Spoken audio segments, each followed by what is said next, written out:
Well, hello and welcome to those of you that are watching this after it's live. We have the Next Gen Season 4 GT3 World Tour. We've got two classes, the Pro and AM, running together on track. So we've got two classes fighting it out, which is awesome. And we find ourselves in round 13 at Paul Ricard today, which is a very lovely, smooth, positive cambered track. Very long sweeping bends, some of the corners here, so we'll see how the drivers progress today. But nevertheless, I will be back on comms just before qualifying starts. Until then, we'll leave you with the sights and sounds that are the GT3 machinery and weaponry at Paul Ricard. And Lampy back out on track. See if we can get a closer. Oh, this is camera 1, so we are on the closest camera.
Alrighty, well, we are minutes away now from round 13 here at Paul Ricard.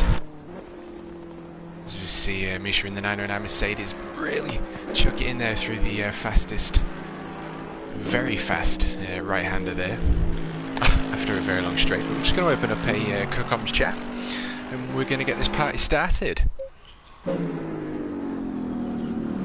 half a tenth currently separating each other in the top spots.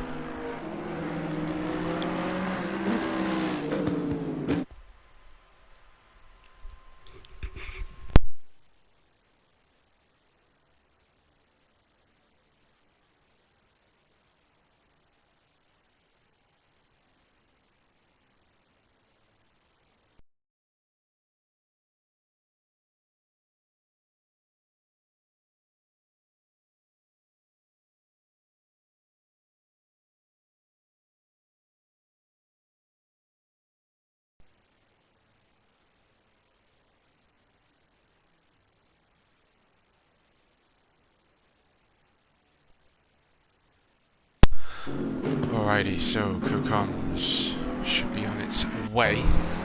909 running a little bit wide there, but I tell you what, this is what I love about this track, or tracks like this where the runoffs are tarmac. There's no need for the expensive race cars to, although I appreciate it's digital, but it also keeps the cars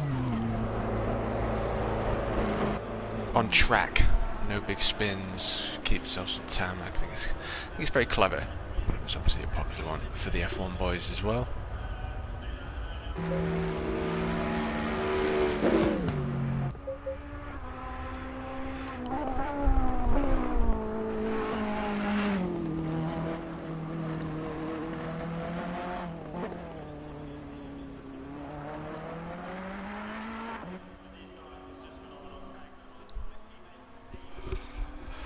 Hello, Roo. How are we doing? And hello, Christian. Hello. How's it going? Yeah, just very good. I've just seen your thing of can you join chat, so here's your answer. Happy days here for round 13 at the wonderful Paul Ricard. I do like the helicam shots here. I think they look really nice. Yeah. We'll see what action we trek to today.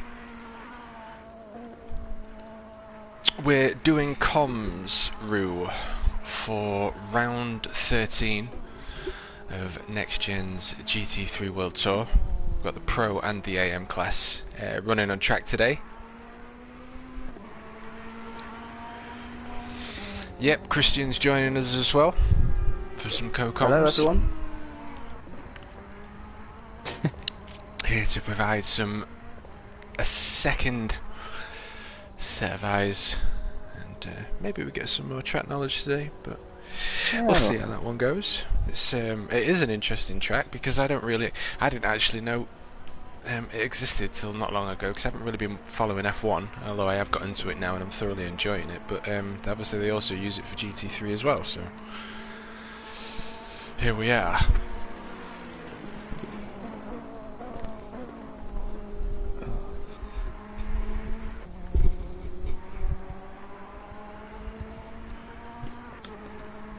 I believe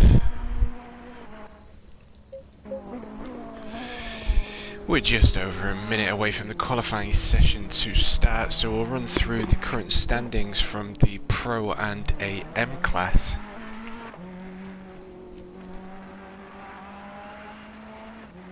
French Tesco's car park, is there one of these nearby? Is there?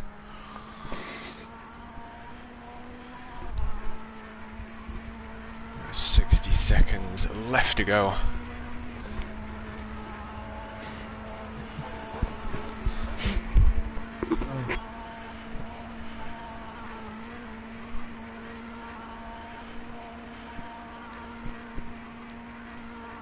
Kobe currently taking the fastest time with a 154.156, but I do believe a next gen Elliot Hankin has joined the pit crew The Audi team has arrived with their trucks and unloaded. He is now officially on the grid here for round 13 with 20 seconds remaining before qualifying starts. We'll have to try triple comms, Rue. Oh, it does look like Tesco, yes. Brilliant.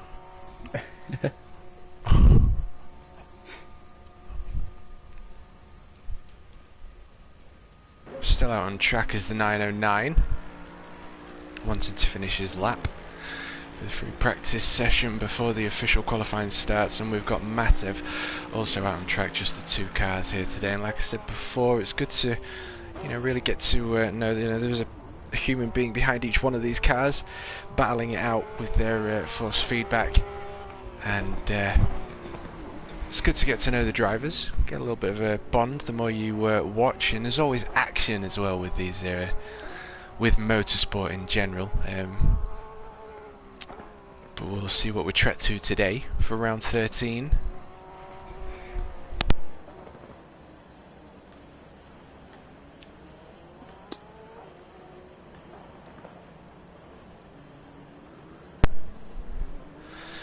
And it looks like he is entering green light, go, go, go. the pits. Oh, we've gone from night today.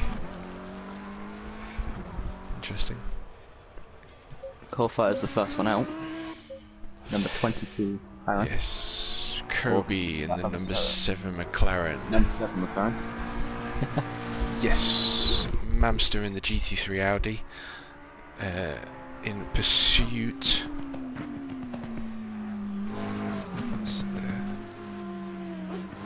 Some very interesting corner names here as well for Paul Ricard, as they now go through Virage du Camp and to the right-hander of Virage de la Sainte-Baume. So that's going to be a tough one to say when someone's battling side by side by Virage de la Sainte-Baume. But this very long, incredible, clearly built for F1 use. Gonna have to really think about what kind of setups each driver is wanting as well, because obviously less downforce, more speed, which will benefit you here, but then obviously your corner speed is compromised, and it is a fairly, not necessarily complex, but I do think you probably gain time if you did have the extra aero, because it does require some high speed corners. Well, you'd have to just watch it on YouTube.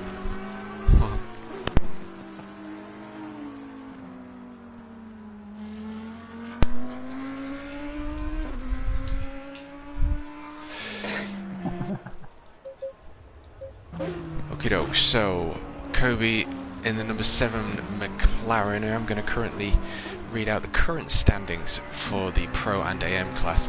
Crosses that start finish line and completes his outlap, as is Mamster coming up to that start finish line, and we have the number 78 Lexus Ruptivo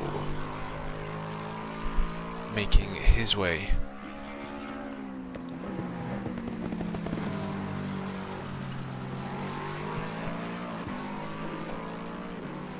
The Double Droit du Besut. Interesting. I'm sure that's not how it's pronounced, but these are very complex corner names. Corbeil du Galaban, Virage du Point. So the final corner is Virage du Point, and he crosses that start finish line, completing his outlap. Not everyone's grey though, I've noticed. Number 460 next to cross Nali.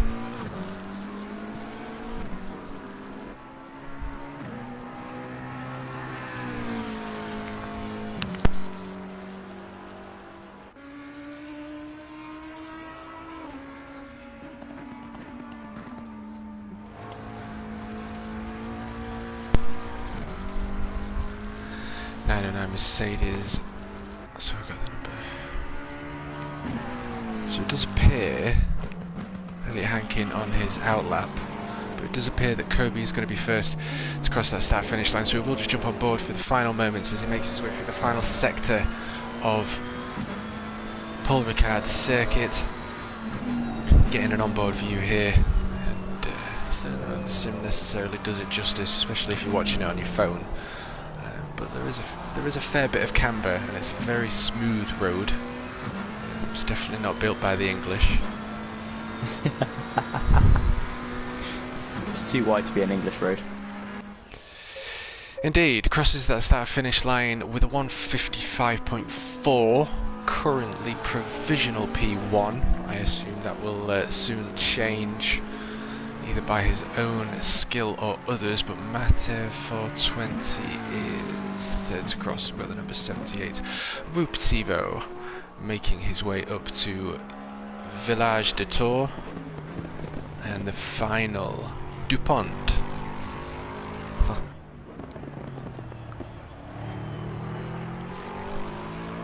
And up to that start-finish line. Is he going to take P1 away from Kobe? No. 0.948. The number 420 Porsche is going to be next to cross as he makes his way through Bendor, through Galaben, into the left-hander of the Tour, into the final of DuPont. Crossing that start-finish line. Is he going to take P1, 2 or 3 here today? Just under 15 minutes of a qualifying session left to go. He puts himself in P3, meaning legendary Lampy next to cross. That start-finish line. I'm just going to get the scoreboard up for you boys and girls. Lampy's Ferrari did look very quick down the straights. So hopefully you can keep it under control through the corners.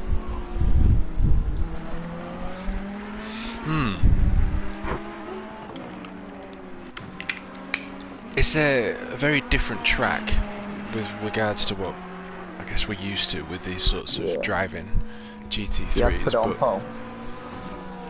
0.7 seconds ahead of Coalfighter. There we go. Kobe side by side with Lampy, but Lampy inches ahead with a 154.753 and a 0.735 separating P1 and 2.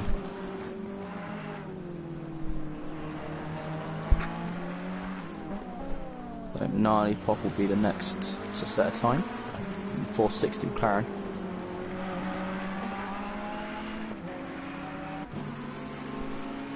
I've just seen what reads, but the width is reserved for cycle pass. It's not wrong.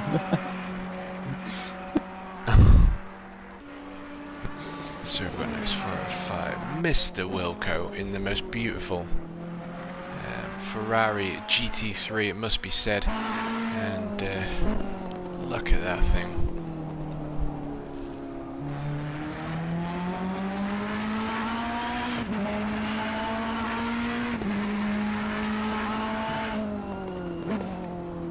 It's quite lovely.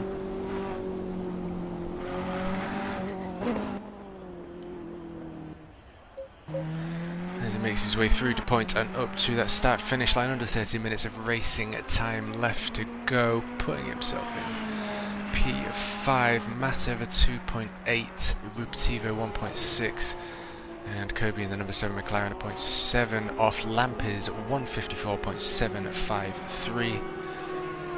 And Lampy is next to cross. Coalfighter is spun. Going through the second to last corner, he's put his foot down just a little bit too hard. Yeah, depending on your traction control, it can be. I mean, this is what's so interesting and so amazing about this game. Everything is just fine-tuned to, you know, your sort of driving skill. But when you're pushing it to the absolute limit in cars that are designed to go past the limit, you know. When you really get to that biting point, it bites, and but fortunately it's just into the pits, no damage was caused. Back out, see whether he can regain that first grid, as that's now occupied by Misha in the 909 Mercedes with a 639 It's a beautiful number there, away from the number 51 Ferrari. Also improving on his time, going up, improved by 0.3 seconds. Yes, so it was a 7.35, wasn't it, with Kobe? Now 1.077. Nearly 1 second and a tenth. Jamo in the pits, Repetivo in the pits, Matev 3.4. Who've we got next? 45 Walker. And Mamster yet to put a time down, so we'll see what he can do as we jump on board. See whether we can actually see the speed that he's doing on board there. 280 kilometers per hour.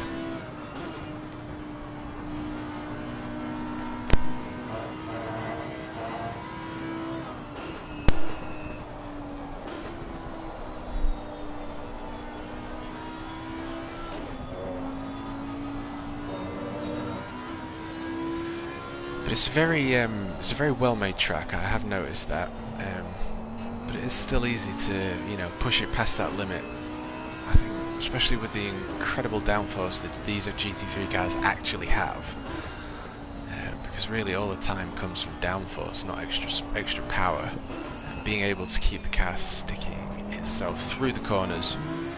MV coming through the final corner, 1 second green as he comes onto the final straight. P4 for Mamster. Goes P1 in the 909 Mercedes. There we go. So, it's probably time to read the standings for you boys and girls. So we'll start off with the Pro Lobby. And the 909 Mercedes is currently in P3 in the standings with 209 points. Actually is side by side with Nicolo with identical 209 points, although Nicolo cannot make tonight's race, so that does mean that that is going to give the 909 Mercedes a significant advantage. The leader of the Pro Lobby is Mr. Lampy.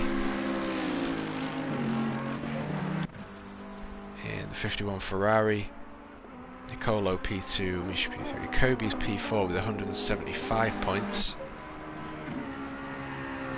Mamster with 164.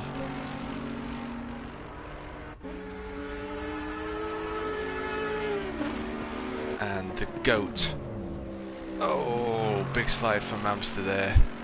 That's what I like about Mamster though, he's always pushing, he's always trying to get the absolute best, and he's a quick dude, but nevertheless, Elliot Hankin in the number 44. Audi, the GT3 GOAT, is P6 with 147 points. Jamo with 136.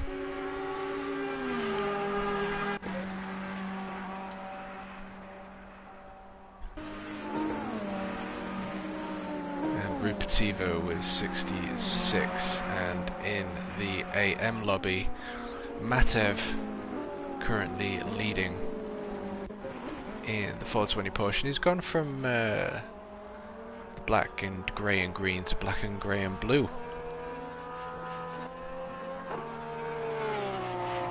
Very unfortunate for Hankin, being caught up in a little bit of traffic coming through the first technical section of the track.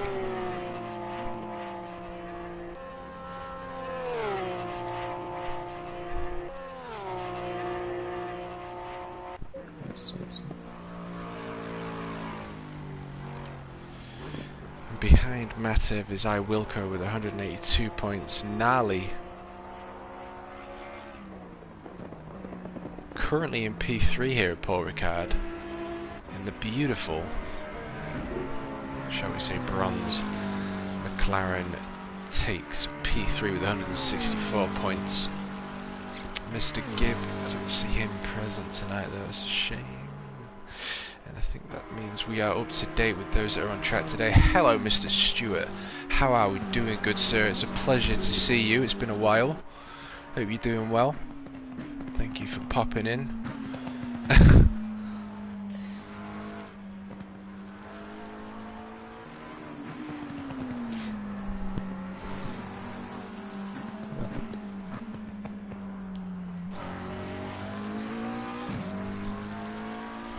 .5 seconds for the 420 Porsche, 405 Ferrari next across as the 460. McLaren currently on board with 6 minutes left to go here at Paul Ricard. Makes his way through the final DuPont and up to that start finish line. Can he improve on an already quick time? No, he cannot. Next across is the number 7 McLaren. They're identical GT3 McLarens here, purpose built for GT3 racing as well, which is an interesting sort of backstory here for the McLarens. Puts into P4, improving by 0.4 seconds.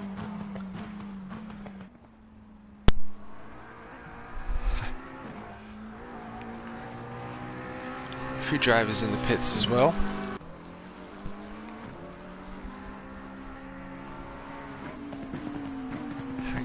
Yet to put the time down.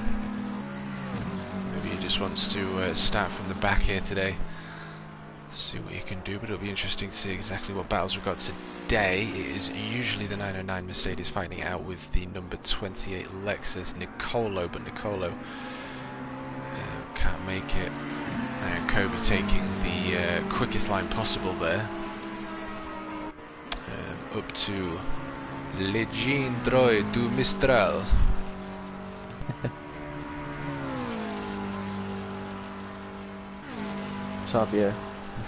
Retavia.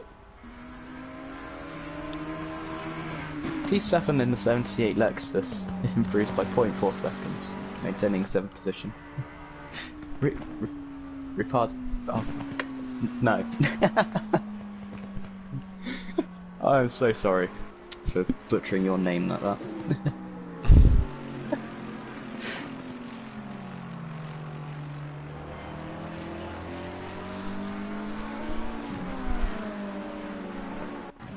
Righty, 460 next across, 468 separating himself between the 909 Mercedes in provisional P1 as he goes through the final right-hander of DuPont and hurls his way, applying close to 600 horsepower up to that start-finish straight crosses.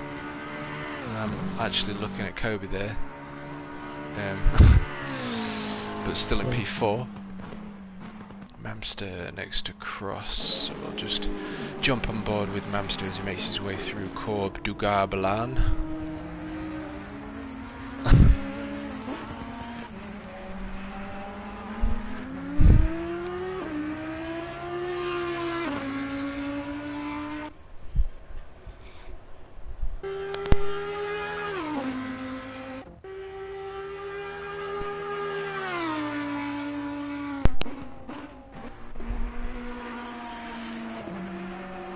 Okay, Elliot Hankins still to put a time down as he goes to the right-hander of Corb de Scenes.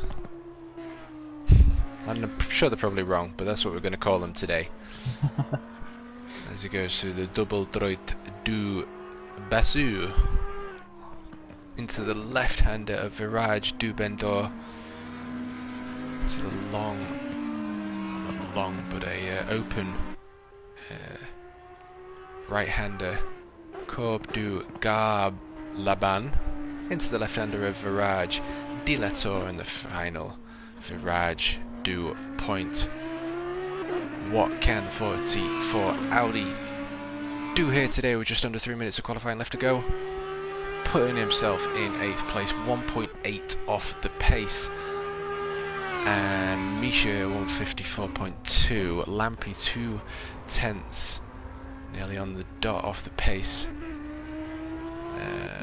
with the 909 Mercedes as he comes up through the final sector here. See whether he can gap P2 even more. Gnarly 0.468, Kobe 657, Mamster 1.5 seconds. So the top four are very close to each other.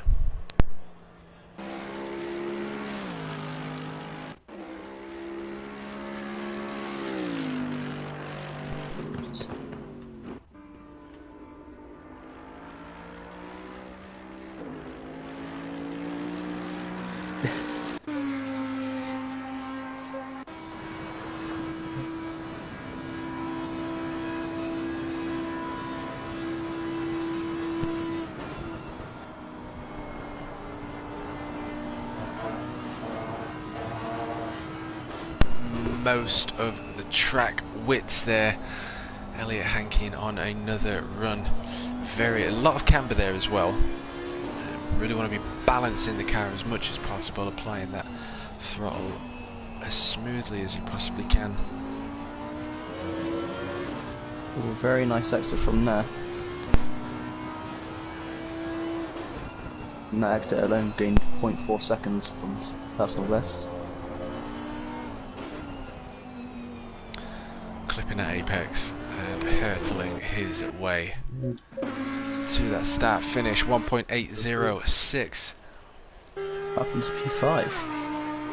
0.6 of a second is scrubbed off, and that puts him side by side with Mamster in the identical Audis. And then we've got identical McLarens taking up the P3 and 4 spots. Kobe next to cross, 0.657. Can he improve? Yes, taking a 10th nearly off his time.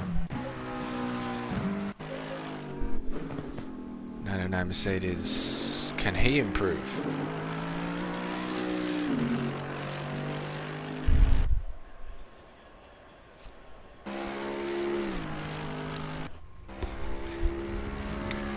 .2, not able to capitalise, and that means that drivers are on the final lap. But Nali, oh no, is Misha? Yeah, Misha's actually on another lap. He can get another lap in. So we've got the 460 McLaren Nali in P3, front of the second row there.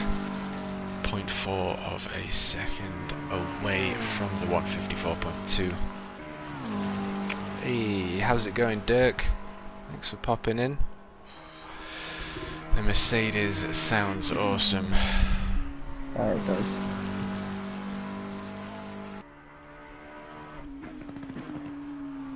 Well. Oh, just running wide, gnarly pop. Yeah, that's going to be the pits for him. So we'll jump on board with the leader and we'll get the best shot we can.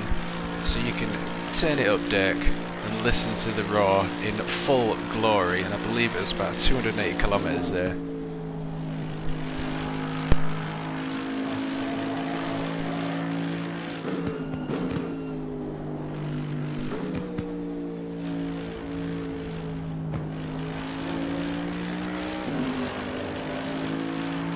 Very smooth.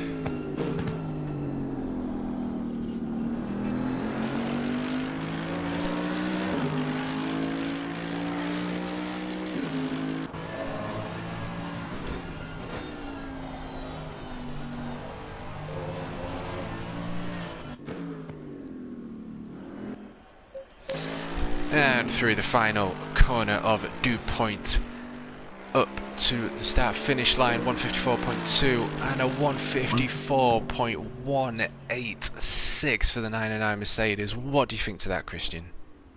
Absolutely brilliant. Yes. Absolute godlike performance there. We'll see what he can do with his race pace though, because I don't know whether the times are going to change again, but race pace is one thing. One spin can be detrimental. Tyre pressures, so much to consider here. So it's an exciting one as we get ready for that green for the formation lap here for round 13 at Paul Ricard. Let's get ourselves a reference photo.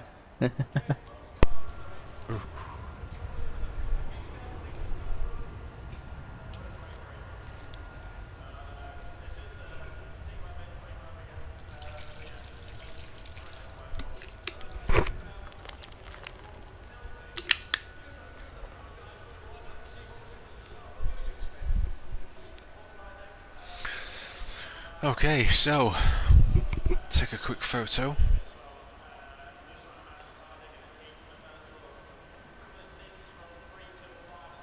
Of those qualifying times.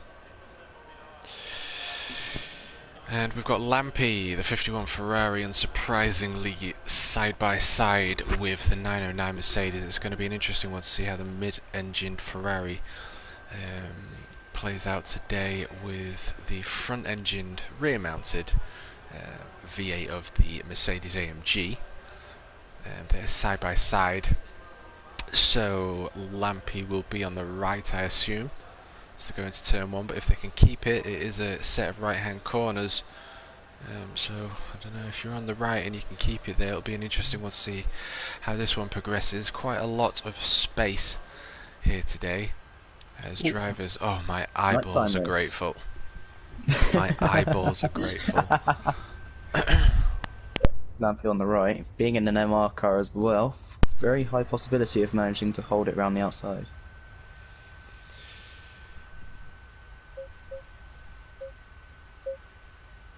Yes, well, we are on board with the 909 Mercedes AMG as we wait for the green of the formation lap here at the wonderful Paul Ricard circuit, and I can actually already feel my heart rate already increasing. It genuinely does. There is always action going on. Points are on the table, and we've got different conditions. There's lots to consider here. Just behind the 909 Mercedes circuit, Paul Ricard is gnarly in the 460 McLaren side by side with another identical GT3 McLaren, Kobe Mamster, on the tail of Kobe there.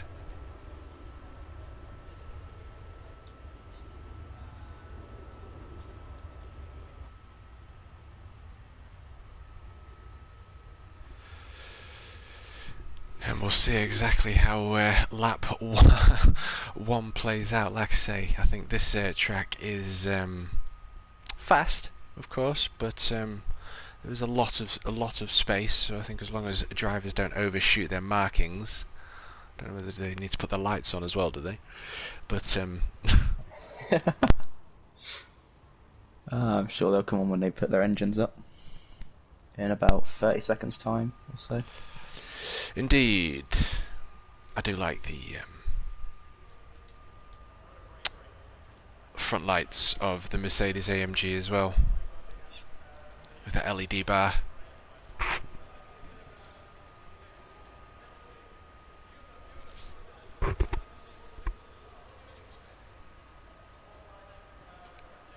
DuPont. It's a large chemical company they invented. Oh, is that corner named after the company DuPont? They invented Teflon. Oh, that corner is responsible for Teflon. And nylon. Lights are now coming on as we are 10 seconds away from that green for the formation lap here at Paul Ricard. Well, it's a shame we haven't got Nicolo on here today, but it's going to be interesting to see exactly how it plays out. We had a pretty huge moment at Spa, and the 909 Mercedes is not hanging about. Absolutely, he's gone. As we get a beautiful shot there of all cars. We're accelerating for the formation lap.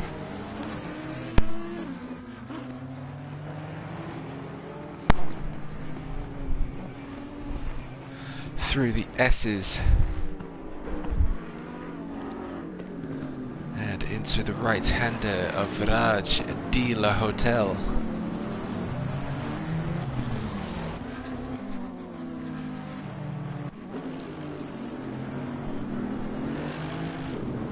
And into the next right-hander of Raj du Camp.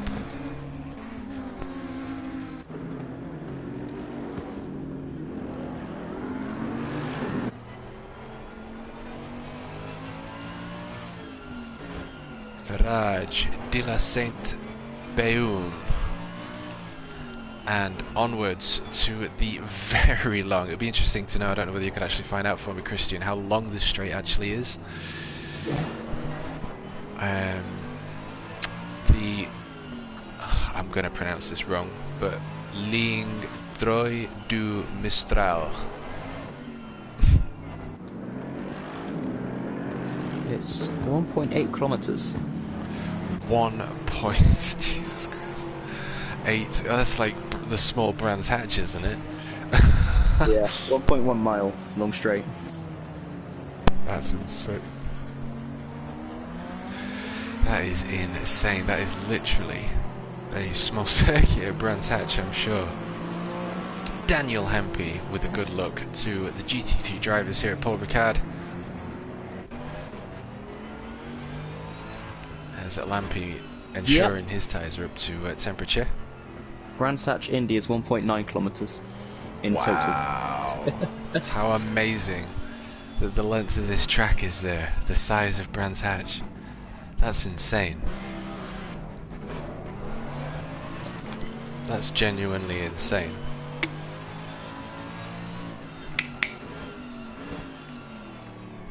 I'm glad you like them, Dirk, and I'm sure they're completely and utterly wrong. And there's maybe even some French people listening to me thinking, what an absolute idiot.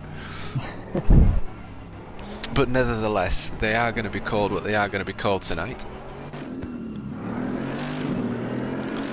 As we now make our way through the Double Droit de Bassou. Hope you like that one. And into the left-hander of the Virage de Bandor.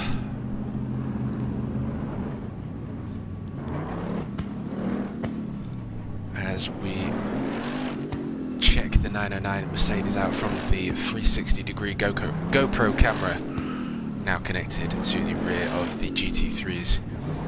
Making the most of his tyre temperatures, it seems here, as he goes into the long right-hander of Corbeil du Galaban.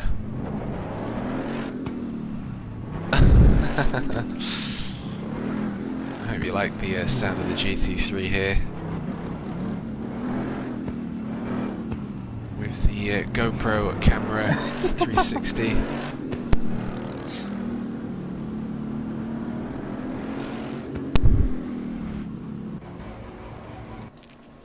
As all drivers now line up as we get ready for Next Gen's Season 4 Round 13 here at Paul Ricard.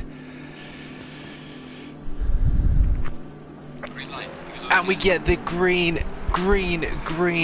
All drivers slamming their acceleration down 600 horsepower or thereabouts for each of the GT3 cars as they come up to the first left-hander here at Paul Ricard. Just making sure, hearts in my mouth at the minute, making sure all drivers... Everyone's got through. Yes, that's it. Thankfully, look on the radar, it appears as though all drivers are still on track. Lampy in pursuit, and we've got lots of drivers side by side. Elliot Hankin, oh look at this, the Matev looks like he's lost a few positions there as he makes his way through the right hand corner. Mamster being chased by Jammer in the number 98 Ferrari, now in pursuit of the 420 Porsche. It appears as though Elliot Hankin now finding his way in 5th position, chasing the 460 McLaren as he makes his way down. We're going to call this the Brands Hatch Straight.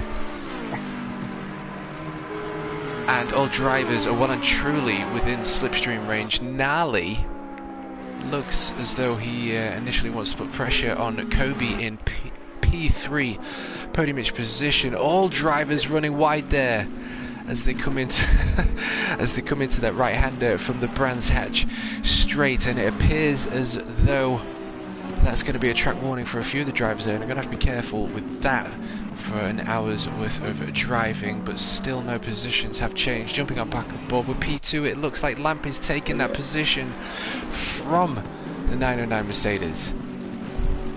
So we've had position change of Lampy taking P1, Coal Fighter taking early P3 through the first set of corners. The Matev has gained a position on the 78 Lexus, and Huken Lucas has gained a position on Swilco.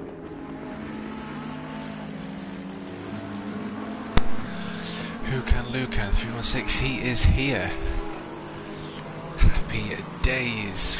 Yeah, Half a second. He joined with 5 minutes of qualifying left. Perfect. Happy days. He is on board. Huken Lucan, Mr. Tokyo Drift.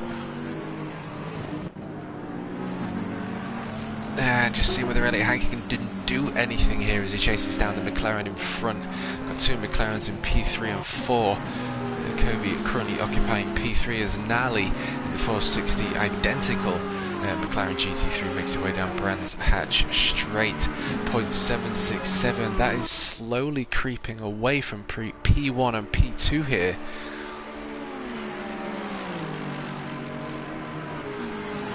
As they make their way down Ligne Droit du Mistral and into the right-hander of Corbe des Scenes. Probably completely. We've been butchering them the whole stream, it's fine. Butchering, that's the word, yeah, absolutely butchering them, but nevertheless, that is increasing the time between P1 and P2. It's going to be interesting though to see exactly how this plays out, because this seems to happen a lot with Lampy. Sometimes he gets, I don't know whether it's the tyres or whether he gets damaged, but somewhat of a familiarity that he begins to slow down towards the last 15 minutes of a race, but we'll see whether that happens today as they make their way through DuPont. Do we know what the slipstream range is on this game? The what, sorry? The slip range. No. You'd have to Google that.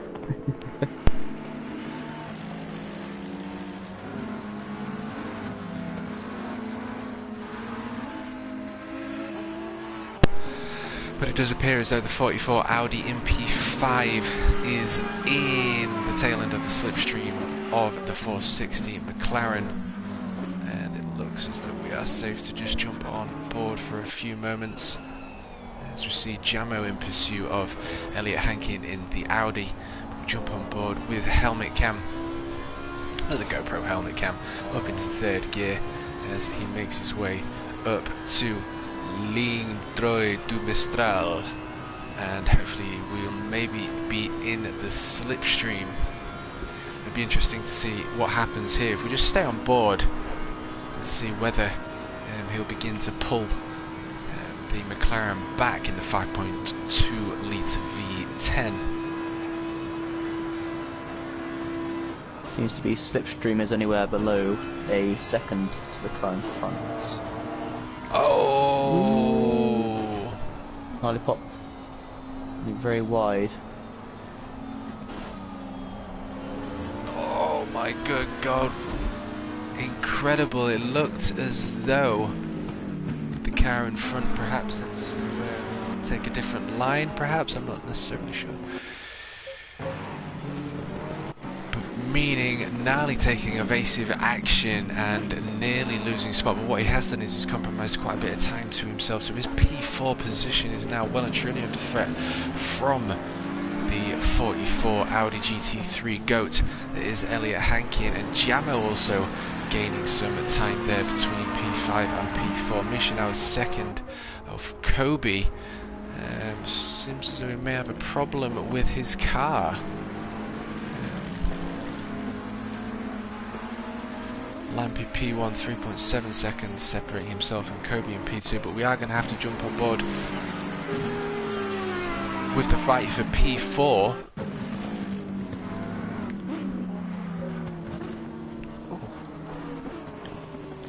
Seems that the 909 Mercedes ran wide on the right-hander coming from Brands Hatch straight, which caused Kobe to have to take some evasive action, as well as Gnarly Pop. Interesting. Well, what that means is Kobe, Misha, Gnarly, Elliot Hankin and Jamo are all within shot of P2. So the fight for P2 is 5 cars and they're all within slipstream range, and Mamster is just in the back of the camera shot there as they make their way through a very fast right-hander.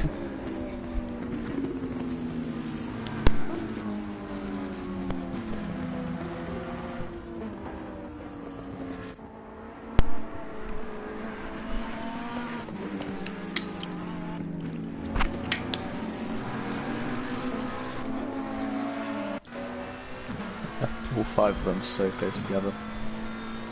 Gotta be honest though, how beautiful is the stars Not going away too much from the racing, as it appears as Elliot Hankin has actually caught up on that set of corners as they go through the final DuPont and across that start-finish line. We're just going to stay on board with the GoPro cam on the rear of the McLaren as the Audi continues to chase his way down. Elliot Hankin is back up to his usual tricks, in, out, already applying pressure to the McLaren and already taking a different line, making Nali think, putting him under pressure. Where is he? Is he going to be on the inside? And it's I like that kind of driving, because it really does put the other driver under a serious amount of stress, depending on how the driver can tolerate it. But it does. But there we go, Nali just a little bit wide there. It only takes your mind to just drift for that millisecond, and it's that pulls you away from the now. And Elliot Hankin is going side by side. We have a drag race between McLaren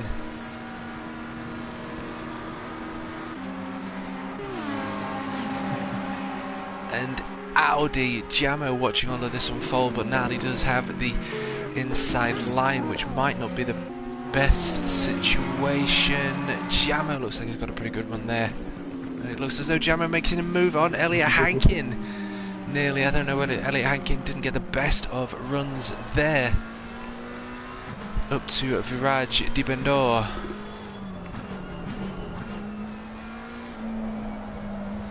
Oh, it's a cracking fight we've got here between the McLaren, Audi and Ferrari.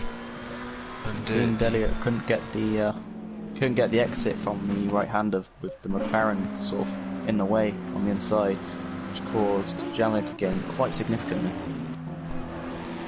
Yes, 0.777 separating himself from. So no, we do need the Delta 2 update, but we are about to cross that start-finish line. 50 minutes of racing left to go. Jamo 0.6 of a second away from Elliot Hankin, 0.4 of a second. So, did you say what the slipstream was? Sorry. Underneath a second.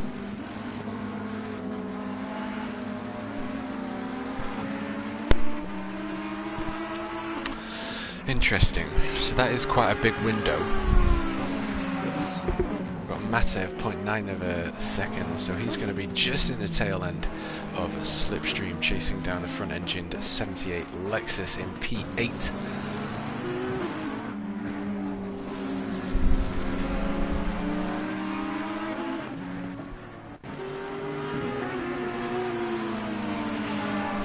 Onto Brands Hatch, and all drivers following each other for slipstream there.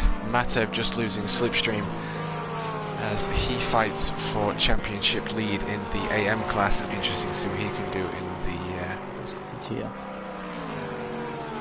Matev, yes, he lost a lot of time through the right-hander going out of the Brands Hatch straight. I'm just running that little bit too deep. I just had to jump back on board with Elliot Hankin there, because I just realised we're coming up to the right-hander and they are all so close. We've got an incredible fight for P4 here. And the race leader now in P3, 1.1 away from Kobe in P2 in the number 7 McLaren. As you see all the drivers make their way for the penultimate sector here.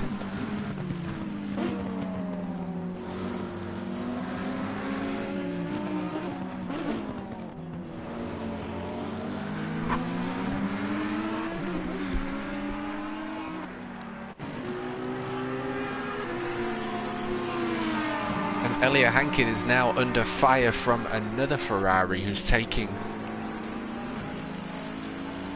action as they come up to T1. Don't know whether that's going to have compromised the Audi's line, but if he gets the good right-hander here, it's the most crucial exit point.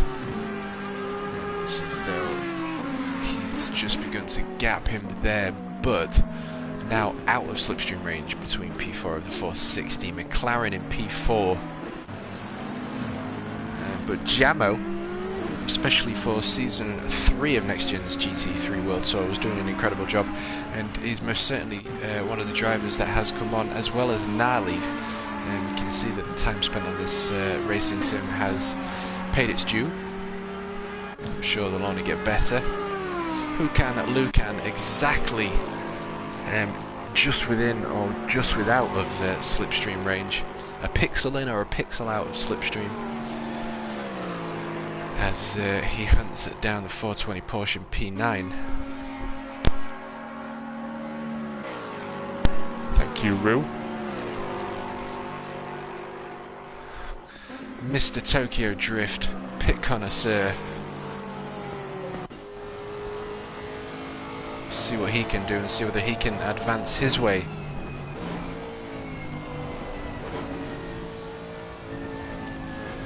Through Paul Ricard, and I do think that Paul Ricard is quite. It's not as demanding as so many lefts and rights and quick changes. It's all about. It's almost Daytona-like in the fact that it's the smooth inputs and keeping the car as stable as possible that's going to get you the quickest times here. Because it's such a big track.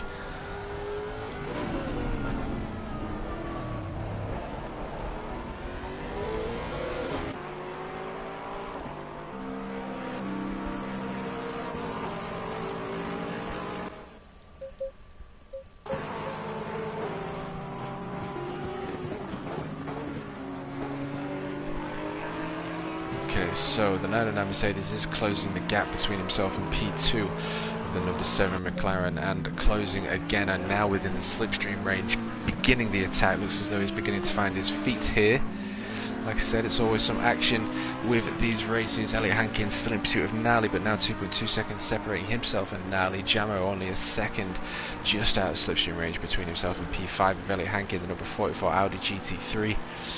Mamster in P7, 4.4 seconds separating himself and P6 of Jamo. And Rupativo in P8, Matev P9, Lucan just out of slipstream range of Matev in the 420 Porsche. And Wilco, loving life.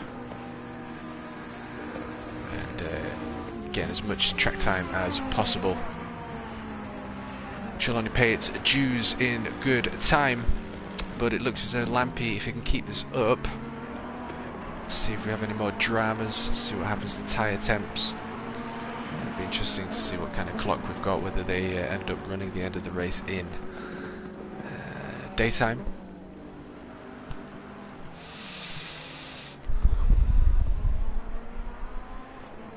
And although Lampy is 3 seconds up the road, he's not really that far up the road if you check it out from the helicam. Ooh, he's lost 0.7 seconds in that sector to Cody. I did think they were all very close. Looks like Hankin and Jamo are maintaining their 0.7, 0.8 gap to each other.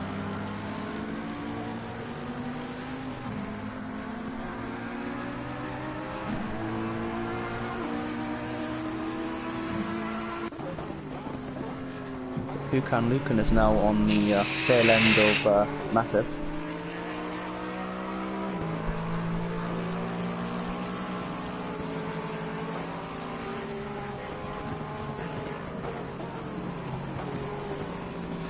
Yes, it looks as though he's beginning to find his feet. Now putting the attack on the Porsche ahead. Running a little bit wide there, getting excited with a potential kill just ahead, as most of the drivers are on Brands Hatch as we speak.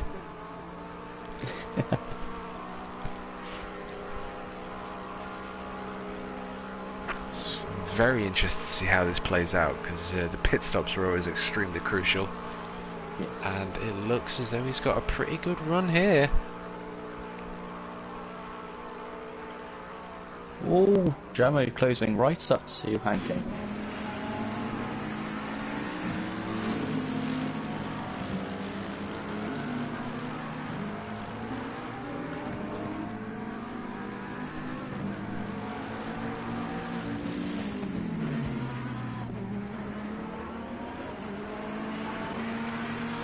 Yes, indeed, making the way through the penultimate sector here at Paul Ricard, through DuPont and up to that start-finish line. 40 minutes of racing left to go. That pit window is going to be open soon, though, and that's always a very interesting and crucial point as we just jump back on board with Hukan Lukan, who is right on the tail end.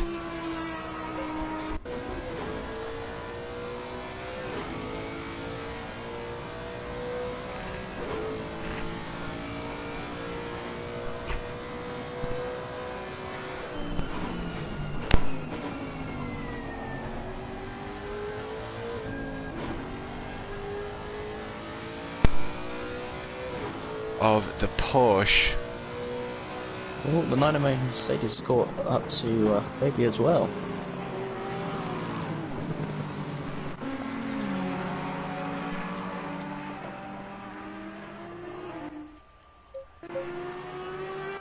Wow, 0.6 of a second, and in slipstream range as they come up to curve descends into the right-hander. It'll be interesting. I do wonder whether some of the drivers will be stung with a drive-through penalty for exceeding track limits, which will be crucial to position. So that's going to be an interesting one to keep an eye on. 360 now separating himself between P2 of the McLaren. As we've got the mid-engined purpose-built McLaren versus the Mercedes front-engined rear-mounted V8 of the world-class Mercedes AMG, as they make their way through the final DuPont and blast their way to that start-finish line. Lampy again losing time as well. Almost a second in that last sector. Interesting, it's already beginning to heat up.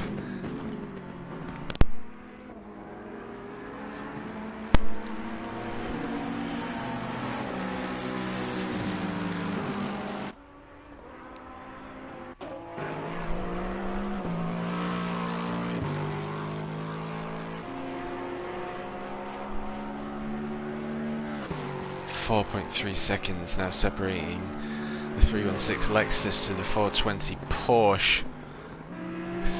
Just going past that 100% mile, but Rupativo was hot on the heels of Mamster there.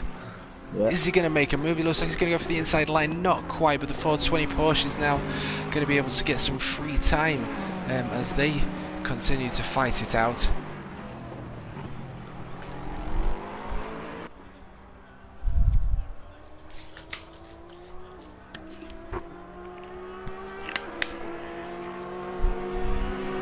Again, Lampy losing a little bit more time.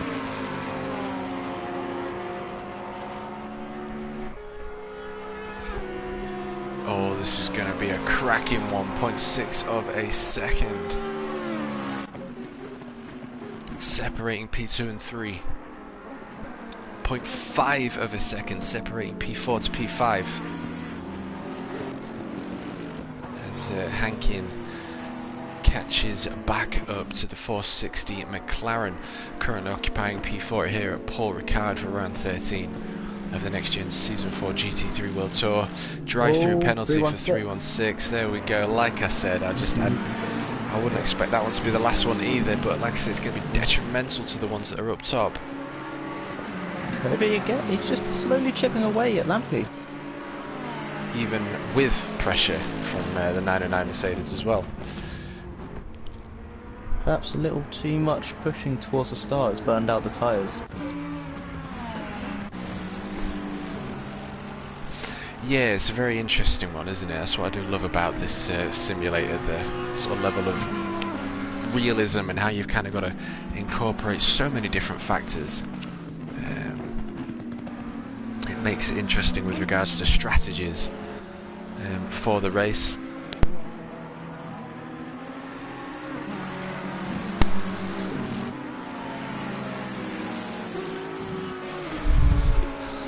It looks as though he may be on the inside line there, but he's continuing to put the hammer down on the McLaren as they make their way onto Brands Hatch Straight. Matev 0.4 of a second off Rupativo, and Rupativo is only 0.8 of a second off Mamster, all within slipstream range as they make their way through St. Boom and onto Brands Hatch. Oh, it's getting hot. Hankin 026 side by side. Oh my good God. no! No! Camera set 1 just didn't catch that, and it was a premeditated. 44. Oh, come on, stay on track. Come on. Get back on. Here we go.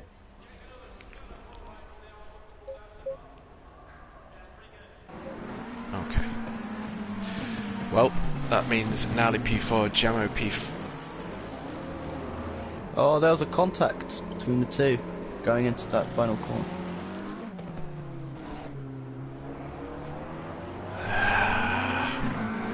Very unfortunate. Yes, and the 460 McLaren just recovering from a 360 spin there, and now hot on the heels is the number 98 Ferrari. We've got the two mid-engined GT3s battling it out as the pit window is going to open in just under 90 seconds. Just a slight miscalculation. It's very unfortunate for Hankin.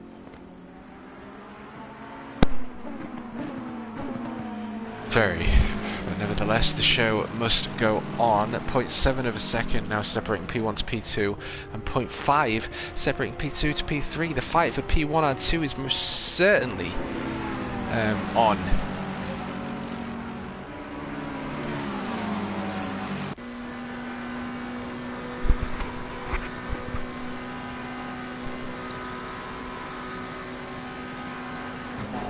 Maybe now 0.3 seconds from Lampy. Oh, Lampy! Oh, no. But fortunately, because of the ingenious tarmac runoff, the car can get back on, and now he's in between the McLaren and Mercedes. We've got McLaren, Ferrari and Mercedes now all battling it out as the fight for P1 and 2 continues. Absolutely incredible scenes here for round 13 of Paul Ricard. I don't know whether Lamp is just suffering from the end of an aggressive setup perhaps, but the pit window is seconds away from opening. I think he's going to have to complete another lap. He can pit on the next lap perhaps, but it appears as though the Mercedes is now beginning to put pressure. There we go, just as they pass the pit as well.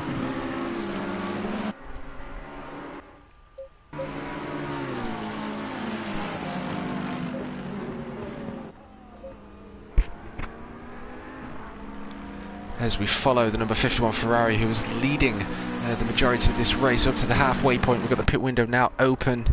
The 909 Mercedes, who was race leader from qualifying, is now in P3. But some incredible turn of events happening here as they make their way through Ducamp.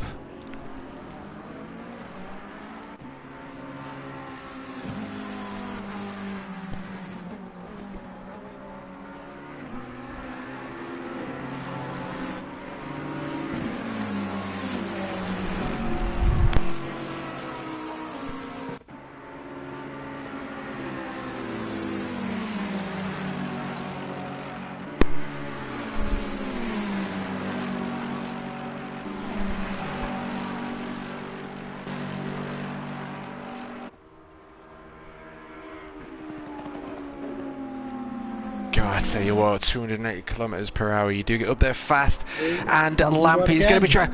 Yes, he's gone side by side with the number 909 McLaren. He's gone wide again. He's going to keep control. He has kept control, but he's lost a position, and that's now put him from P1 to P2 to P3. Are we going to see him pit though?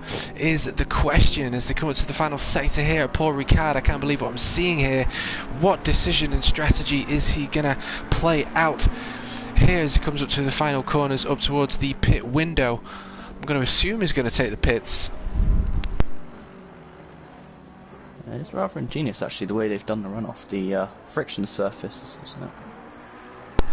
Like, it makes so much sense. It slows them down as much as grass and gravel, but it's obviously you can get the cars keep their momentum a lot better. Yeah, it makes so much sense. Not ruining gravel and 100 mile an hour sideways into gravel, like, ugh. Lampy is in the pits. Yes, he is. So it's going to be an interesting one to see whether that is a tactic that he may need to change some tyre temperatures, for instance. But I can't believe what I'm seeing here. Oh, you've missed some right action, Rue. You've seen it. That past 10-15 minutes has been constant action. As Kobe now battles it out for P1 slot against the 909 Mercedes. I'm sure Misha will be wanting to get some renown here today at Paul Ricard.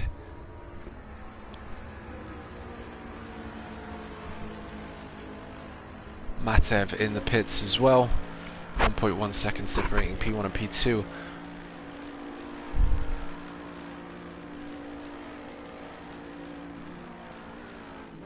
Lampy now exiting the pits.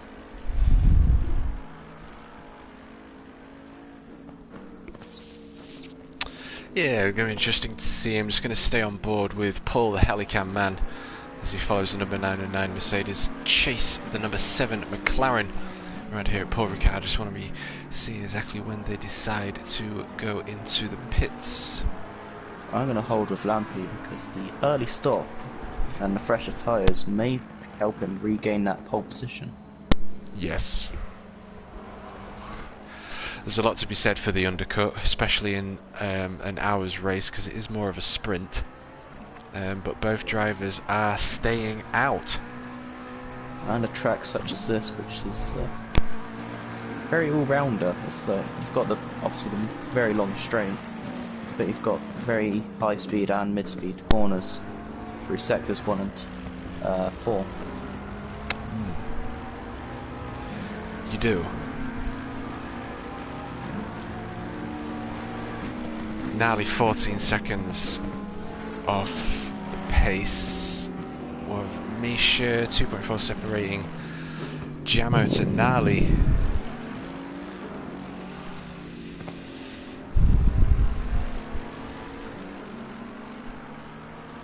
Four drivers in and out the pits, 2 drivers in the pits and 4 remaining. Wonder whether they will pit here as we now come up to the halfway mark.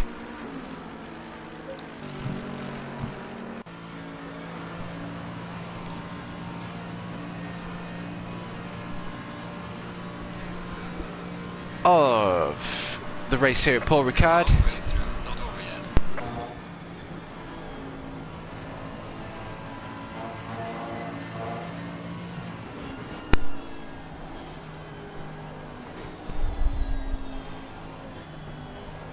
Such a long sweeping set of corners.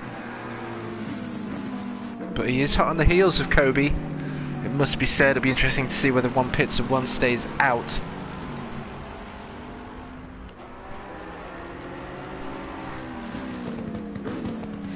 It's Vines, Rue, Christian. Hello, Roo.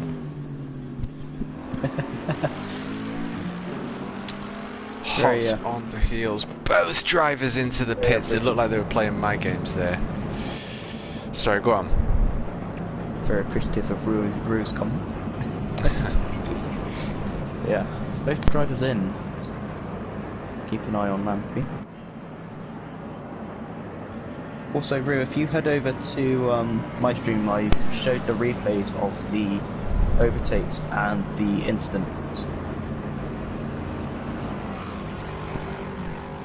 And both drivers stopped. The 909 was first to stop. I am going to stay on board because I want to see exactly how this plays out, because it looked as though, although the McLaren was in first, the Mercedes stopped within a fraction of a tenth quicker perhaps, but it'll be interesting to see what happens here as Jamo also enters the pits, engine off. And he's out. And he's taken Kobe. Kobe also out of the pits. He's taken that position from Kobe as he exits the Here pits. comes Lampy as well. Oh my good God.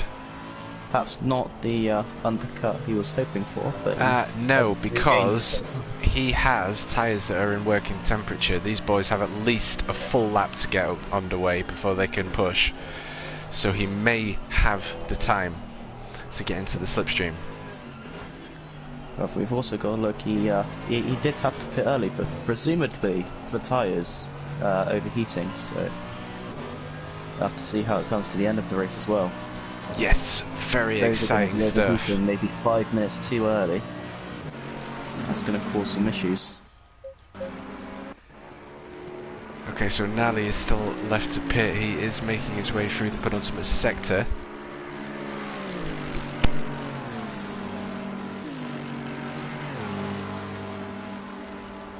Yeah, I know, Ray. Don't worry, I understood it, Ray. But yeah, you're right. It doesn't come across properly.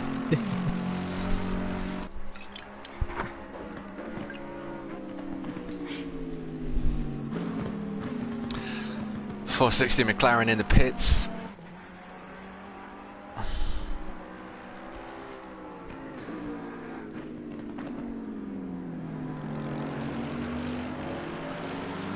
Four seconds. It doesn't appear as though Lampy is going to get that slipstream range in time.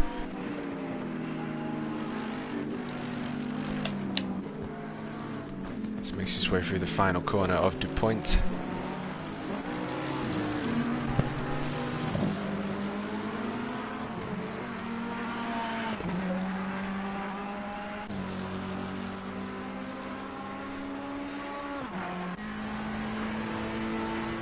Under the Paul Ricard circuit, hard on the brakes.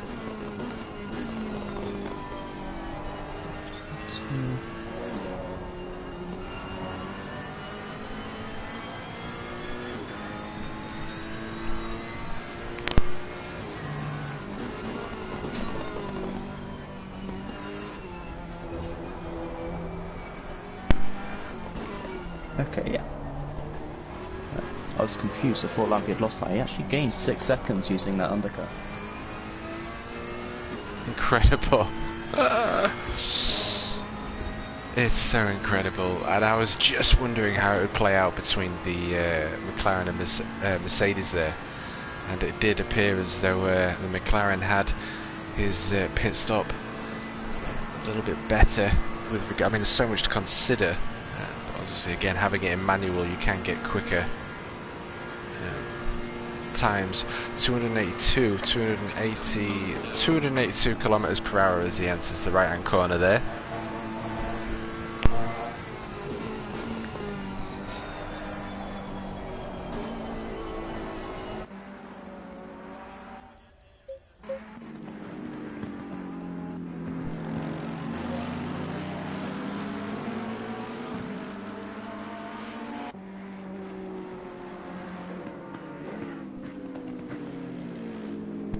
Do we have any track facts, Christian, that we can pull up for Paul Ricard? Let's have a look, shall we? That'd be awesome. Just interesting to know its purpose, origin, any backstories.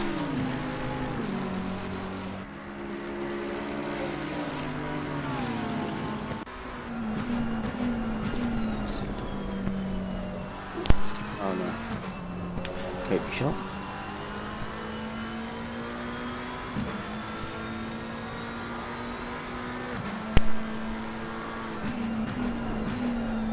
Mr. Wilco allowing P1 and 2 to pass there.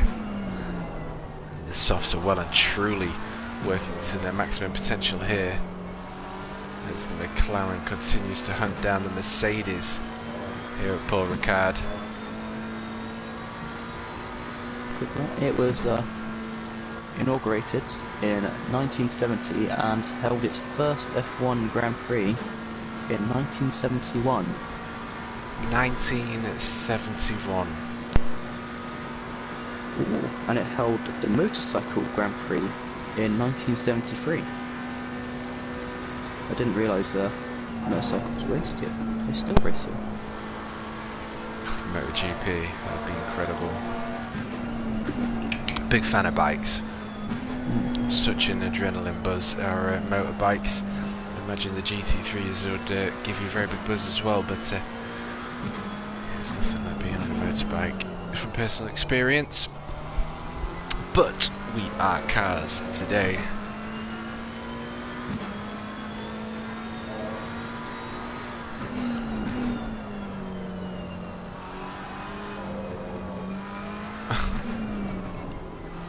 through the final of DuPont and chasing down the race leader, the 909 Mercedes AMG.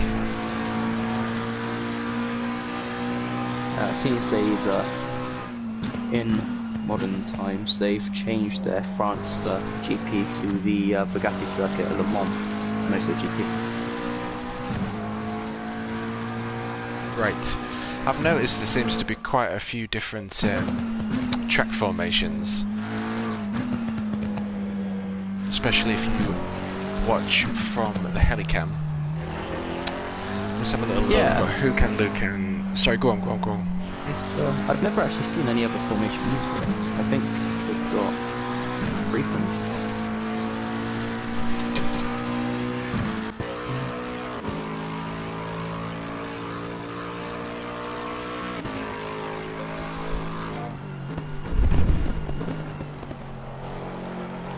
Tell you what though, I do think that McLaren sounds brutal.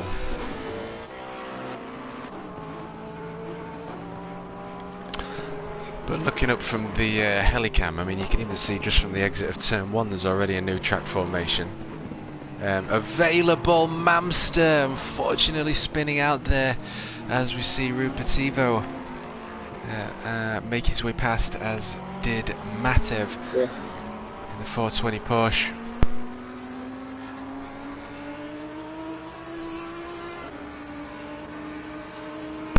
Another track formation to the right. And another, and another, and another, and another, one to the left. Wow, it'll be really interesting to know the different track formations here. Seems they've got like a, it's probably the circuit they use for MotoGP, actually, the short one. It seems it sort of cuts the, turn 1, it goes to the right, and then straight onto the long straight, sort of halfway down. Right. And then just follows the normal final sector.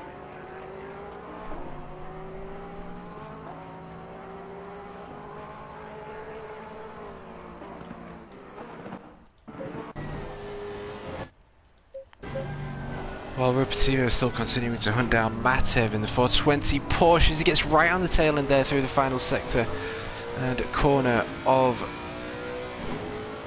Paul Ricard, but it looks as though we get a pretty decent exit there, the 420 Porsche. 0.894 of a second separating P1 to P2.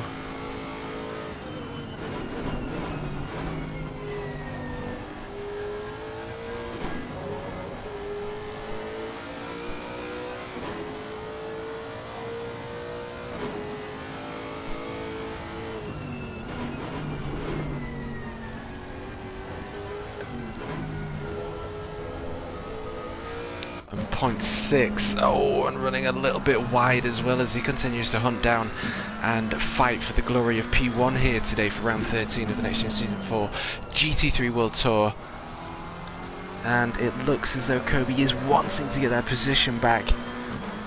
He's driving on the new Fanatec DD Pro, DD Pro, double direct drive, and Misha ahead in the 909 Mercedes. Very, very stable driver and pulling away. We've also got Rupativo right on the bumper of Matev. He comes off of the straight into the final technical section.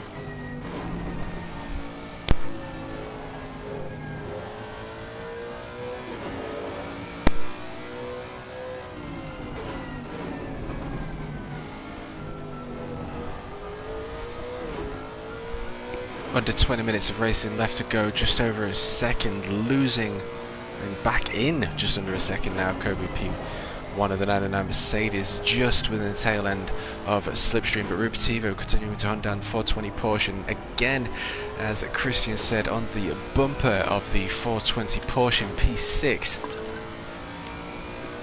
as they continue to fight it out for the AM class.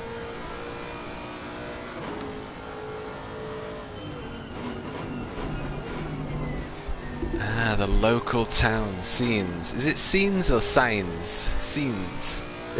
Sens. Sens. I did do French, but still. Yeah. 0.6 of a second, P1 and 2. Sens. Different lines here. Coupe de Seine or something like that. I don't think they pronounce the ES. And then the GN is like a... pretty sure Rue actually mentioned how to pronounce that. Good old Rue. You're our MFF Rue. Yeah, so the GN sounds like a blocked nose, this is his words, and then they missed off the final part of the word.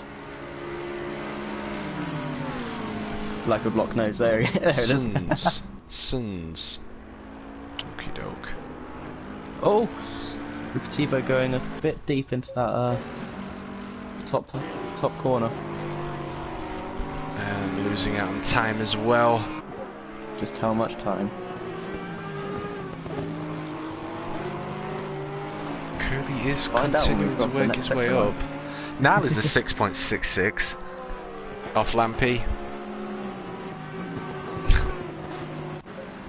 Lampy's been slowly losing time to Kobe and the 909 Mercedes. Yeah, this is what I said at the beginning of the stream. It always seems to be the final sector sometimes. Not, or say always. It's not always. But, yeah. Ooh. About 1.5 seconds lost through that little mistake of going wide.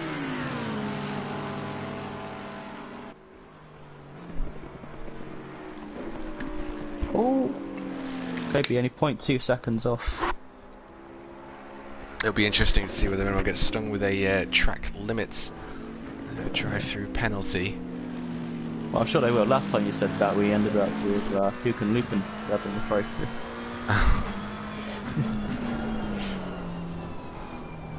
Maximising the use of his force feedback through his wheel on the laser scan track here at Paul Ricard.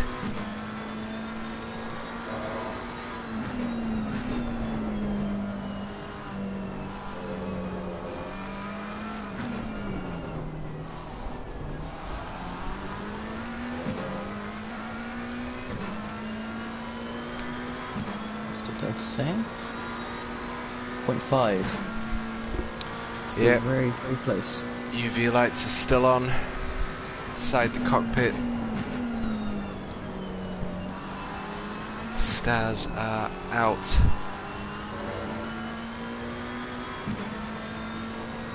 Not quite able to get on the tail end.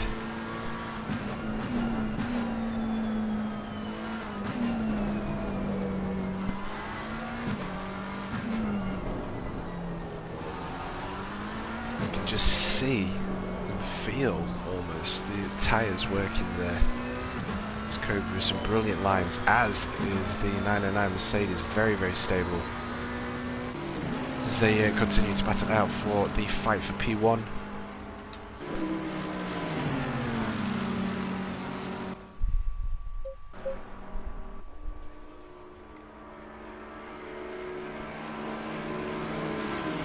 .8 of a second, 13 minutes of racing, plus 2 go.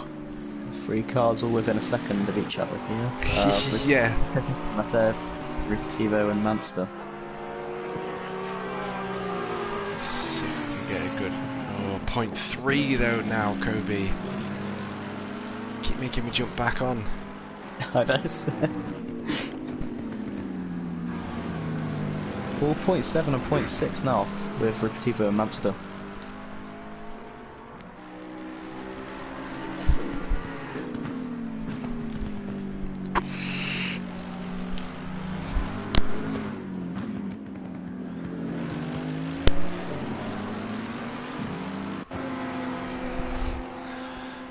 Right, if you could just keep an eye on Kobe and Misha for me, the top runners. I'm just going to get a helicam shot of the 3 there as they exit Brands Hatch Straight.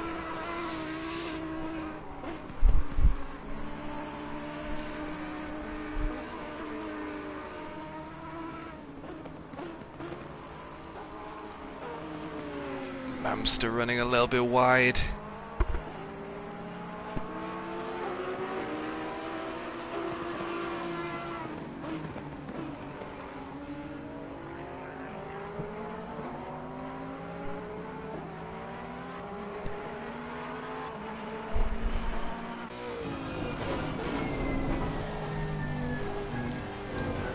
Rupativo hunting down Matev.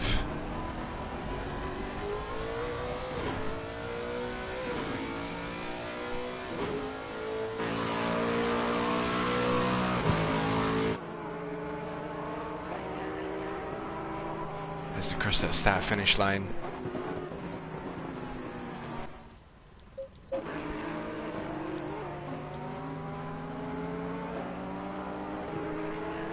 Linear.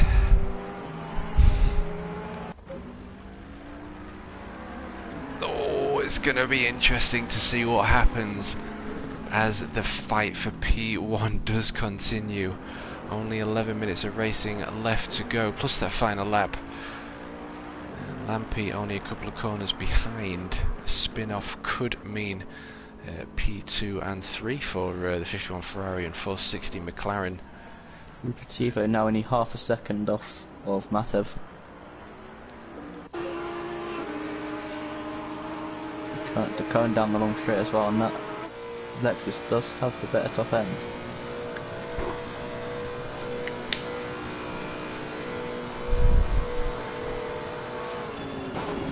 Oh, he's gone for it up the inside. Oh, wow. Mamster on the inside, maybe. Yeah. Was disorientated. It looks like a little bit. 78 Lexus has got that done. Amazing move.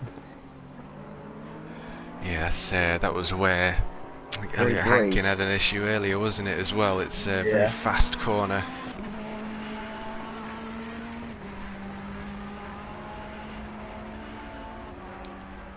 Okay, Looks as though Mamster. Yo, Oh, no, we had contact. contact. Just couldn't get it stopped in time. But that does mean that Rupativo takes a comfortable P6. And Mamster has lost a lot of time from returning a position. Yes, indeed. Gentlemanly enough to give that position back, not being able to get the car stopped in time there. But nevertheless, they do go on. So really, the fight is now on for these two up in the top.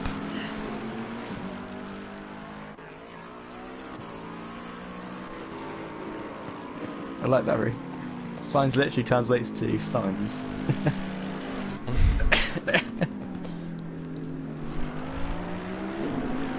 Oh dear.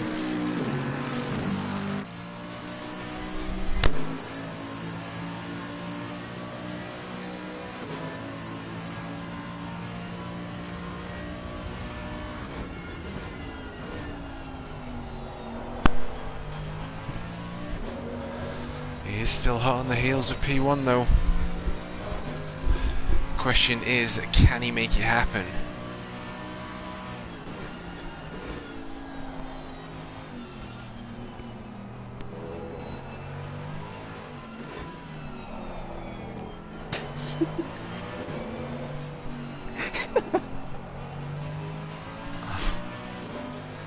Do you think the contact was a sign of bad lines? Well, I think we're probably going to get some helicam shots for the finale of round 13. And you can just see the 909 Mercedes brake slip, see whether Cooper was following, and it looks as though the McLaren's got a pretty decent run there. Mercedes has realised that, perhaps gone defensive, but then going back out. Is he going to make another move here?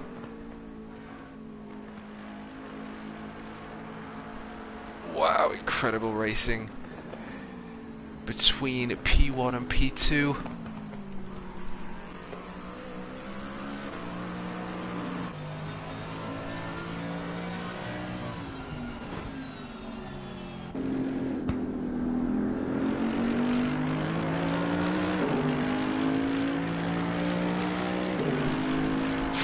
the final sector as the 909 Mercedes-AMG's LED screen flashes 001 as he currently wears that crown as we are closing into the final moments of round 13 here. Paul Ricard still in the slipstream.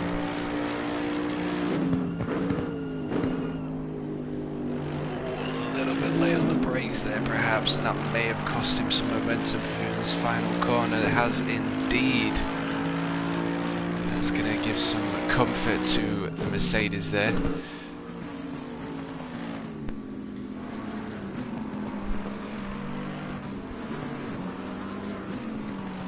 Yes, I do. I am a fan of the McLaren, though. I think the McLaren is a beautiful sounding car, as well as the Mercedes. But I think the McLaren is a really nice sounding car.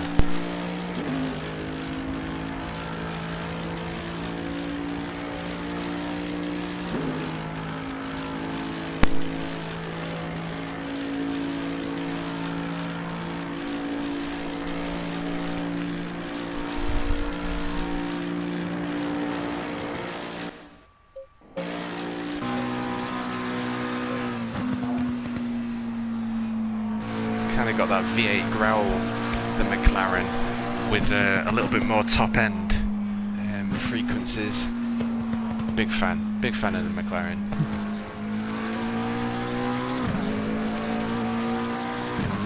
Purpose-built GT3 weapon as well.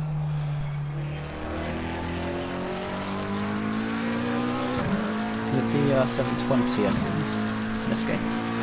Or the 650? 650 for Group, sorry, GT4s, 720s for GT3s.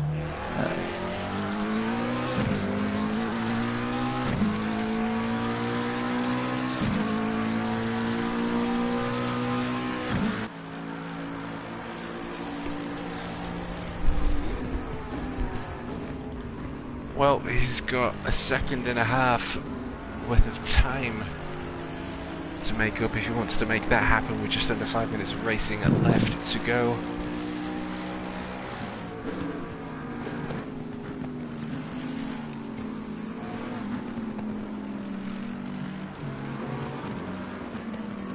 That's 3 more laps of racing.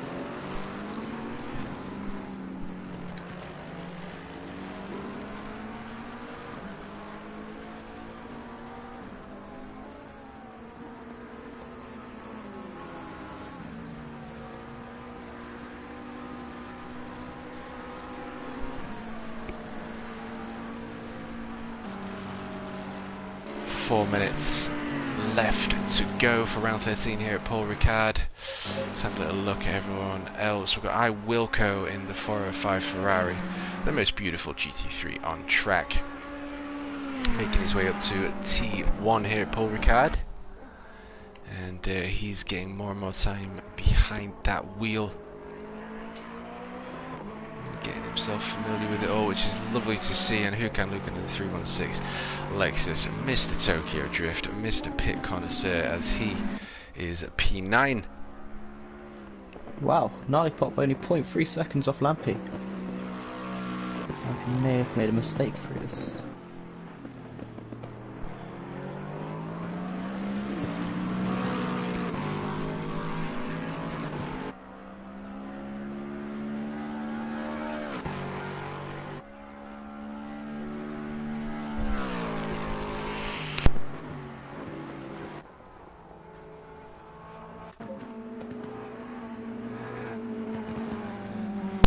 God, the top four, they're really fighting it out, aren't they? Now 0.7 in slipstream for position P1.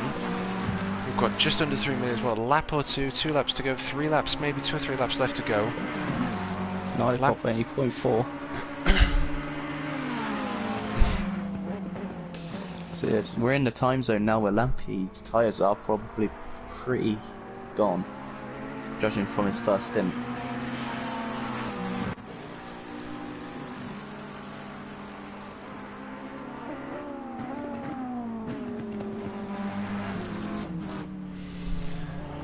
Interesting indeed. Can the 460 McLaren Gaining a make lot it of time happen? through those corners. He is indeed. He's right up the tail end of the 51 Ferrari in the podium position as we come to the final 2 minutes here of round 13 as they enter the long Brands Hatch Straight.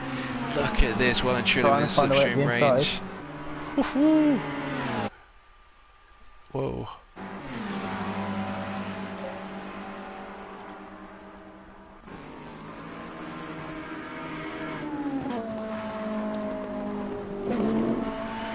Lampy just that little bit wide.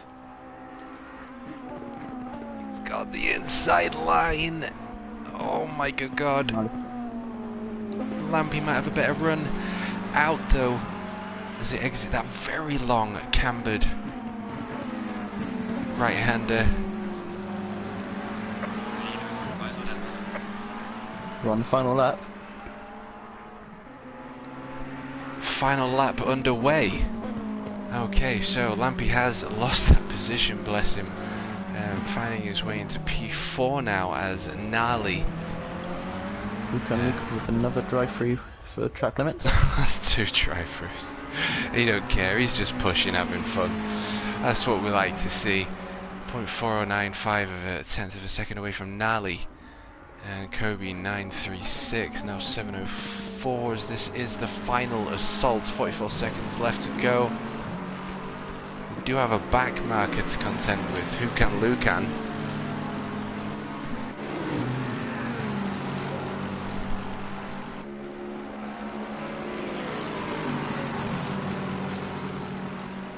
It may have actually benefited the 909 Mercedes there having the tow.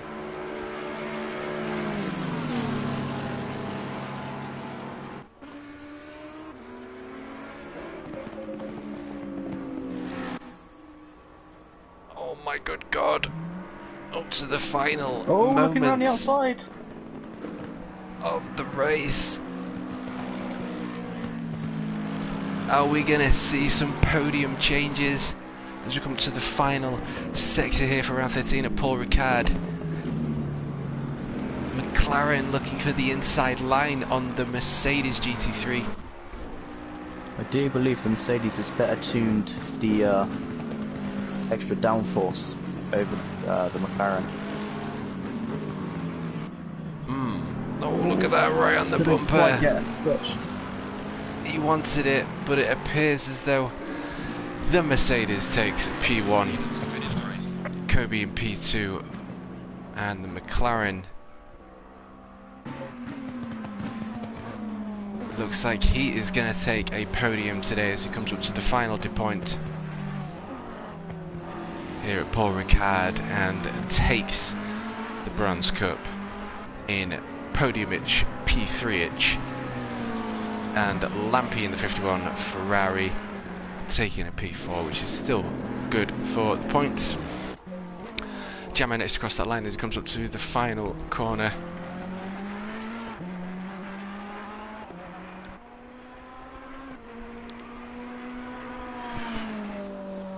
Jammer. P5. Ruptivo looking to take a P6 today in the number 78 Lexus.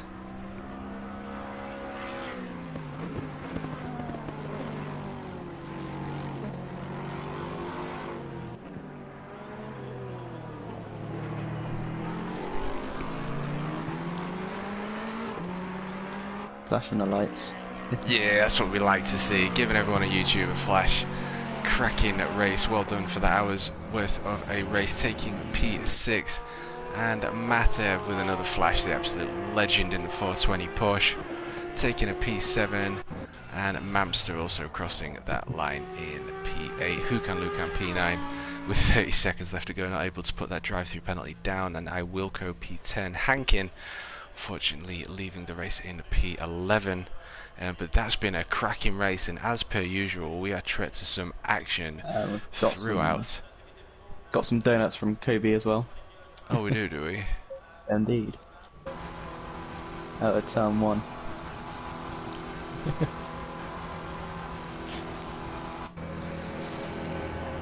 That's what we like to see, some celebratory donuts here at Paul Ricard to end the round 13 stream for Next Gen Season 4 GT3 World Tour. I want to thank you for everyone that's been involved in the chat. Thank you, Rue. I want to thank Christian for helping in on co-coms.